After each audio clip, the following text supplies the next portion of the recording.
ಇಲ್ಲ ಅಂದ್ರೆ ಯೇಸು ಹೇಳ್ತಿದ್ದಾರೆ, ನೀವು ನನ್ನ ಆಜ್ಞೆಗಳಿಗೆ ನಡೆದರೆ ನಾನು ಏನಾಗಿದೆ ನಿಮಗೆ ಸ್ನೇಹಿತನಾಗಿದ್ದೇನೆ ಎಂಬುದಾಗಿ ಯೇಸು ಹೇಳ್ತಿದ್ದಾರೆ. ಹಲ್ಲೆಲೂಯಾ. ಈ ಲೋಕದಲ್ಲಿರುವಂತ ಸ್ನೇಹಿತನಿಗಿಂತ ಸರ್ವಶಕ್ತನಾಗಿರುವಂತ ದೇವರು, ಈ ಭೂಲೋಕಗಳ ಪರಲೋಕಗಳ ಒಡೆಯನಾಗಿರುವಂತವರು ನಮ್ಮ ಸ್ನೇಹಿತನಾಗಿ ಹೊಂದಿರುವಂತದ್ದು ನಾವು ಭಾಗ್ಯವಂತರು. ಹಲ್ಲೆಲೂಯಾ. ನೋಡಿ, ಯಾವ ಗ್ರಂಥದಲ್ಲೂ ಬರೋದಿಲ್ಲ ಈ ಲೋಕದಲ್ಲಿ ಎಷ್ಟೋ ದೇವರು ದೇವತೆಗಳಿದ್ದಾರೆ, ಯಾವ ದೇವರು ಆ ರೀತಿಯಾಗಿ ಹೇಳಿಲ್ಲ.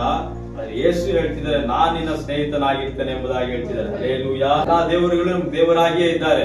ಆದ್ರೆ ಯೇಸು ಏನಾಗಿದೆ, ನಮ್ಗೆ ದೇವರಾಗಿ ಮಾತ್ರ ಅಲ್ಲ, ಏನಾಗಿದ್ದಾನೆ ಇವತ್ತು ನನ್ನ ಸ್ನೇಹಿತನಾಗಿದ್ದಾನೆ. ಹಲ್ಲೆಲೂಯಾ. ಒಂದು ಕಡೆ ನನಗೆ ತಂದೆಯಾಗಿದ್ದಾನೆ, ಒಂದು ಕಡೆ ನಾನು ನಡೆಸುವಂತ ದೇವರಾಗಿದ್ದಾನೆ, ಒಂದು ಕಡೆ ನನಗೆ ದೇವರಾಗಿದ್ದಾನೆ, ಇನ್ನೊಂದು ಕಡೆ ನನಗೋಸ್ಕರ ಪ್ರಾಣವನ್ನ ಕೊಡುವಂತ ಸ್ನೇಹಿತನಾಗಿದ್ದಾನೆ. ಹಲ್ಲೆಲೂಯಾ. ದೇವನಾಮಕ್ಕೆ ಉಂಟಾಗಲಿ ಸ್ತೋತ್ರ. ಹಾಗಾದ್ರೆ ಆತನ ಸ್ನೇಹಿತನಾಗಿ ನಾನು ಜೀವಿಸಬೇಕಾದ್ರೆ ಈ ಲೋಕದಲ್ಲಿ ನನಗೆ ಏನಾದ್ರು ಒಂದಂದ್ರೆ ನನ್ನ ಸ್ನೇಹಿತನು ಬಂದು ನನಗೋಸ್ಕರ ನಿಲ್ತಾನೆ. ಹಲ್ಲೆಲೂಯಾ.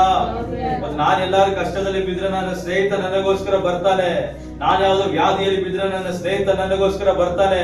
ನಾನು ಯಾವ್ದು ದುಃಖದಲ್ಲಿ ಮುಳುಗಿ ಹೋದ್ರೆ ನನ್ನ ಸ್ನೇಹಿತ ನನ್ನ ವಿಚಾರಿಸುವುದಕ್ಕಾಗಿ ಬರ್ತಾನೆ. ನಾನು ಯಾವ್ದು ಚಿಂತೆಯಲ್ಲಿ ಮುಳುಗಿದ್ರೆ ನನ್ನ ಚಿಂತೆಯನ್ನು ಕೇಳುವುದಕ್ಕಾಗಿ ನನ್ನ ಸ್ನೇಹಿತನು ಬರ್ತಾನೆ.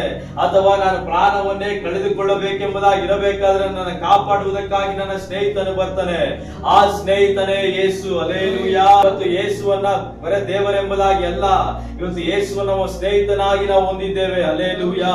ನಾವು ಹುಟ್ಟುವುದಕ್ಕಿಂತ ಮುಂಚಿತವಾಗಿಯೇ ನಿನಗೋಸ್ಕರ ನನಗೋಸ್ಕರ ನನ್ನ ಒಂದು ಪಾಪಗಳಿಗೋಸ್ಕರ ನಿಮ್ಮ ಒಂದು ಪಾಪಗಳಿಗೋಸ್ಕರ ಯೇಸು ಅವತ್ತೇ ಬಲಿಯಾಗಿದ್ದಾರೆ. ಹಲ್ಲೆಲೂಯಾ.